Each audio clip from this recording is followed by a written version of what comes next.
I have a new design for a pillow shaped like a bone. These are great for supporting your neck. And because they're knitted from one end to the other, they require decreases and then increases to make the shape. So for this movie, we will focus on the full-fashioned increase. This project involves decreases, a long straight section that's skinny, and increases. And I've already begun to sew it together here. There's a separate video on the decreases, but in this one, I'm going to show you how to make a full fashion increase, which keeps a column of edge stitches neat and easy to seam together. I want to increase on both ends of both boards. So we start by moving both end stitches out one peg. We're going to leave those completely alone so that that will be a continuous column of stitches, which is important to making a nice, easy seam later. See this loop? This is the present stitch. This is the stitch from the row before. We're going to borrow it and bring it over to fill the empty peg on both sides. It comes up pretty easily. We'll do the same thing over here. End stitches go out a peg.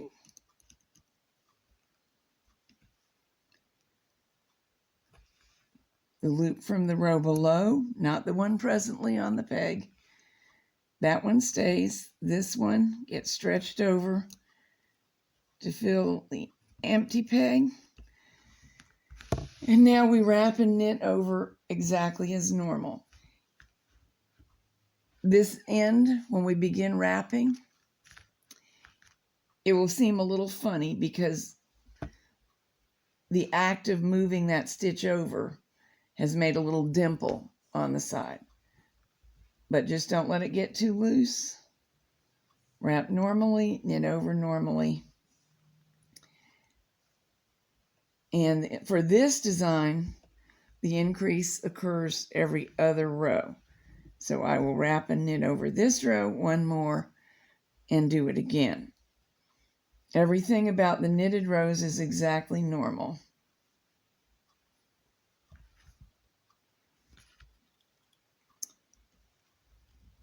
One little, oops, I didn't get that one, hang on. One little thing I do wish to show you.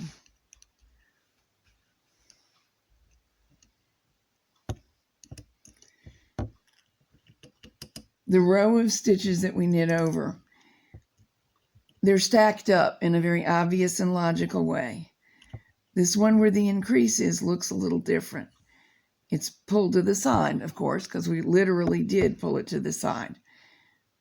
But it knits over without any problem. It'll just be a little bit different look while you're working.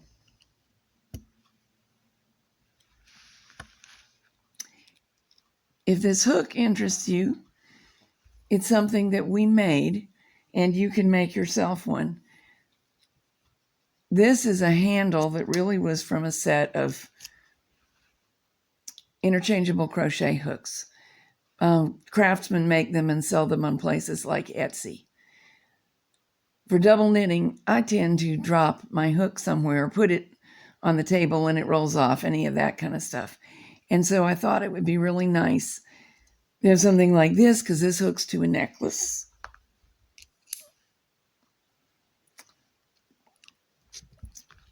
And then I couldn't lose it. So my husband helped me make this one. And there's a whole other video about doing that, so you can make one too.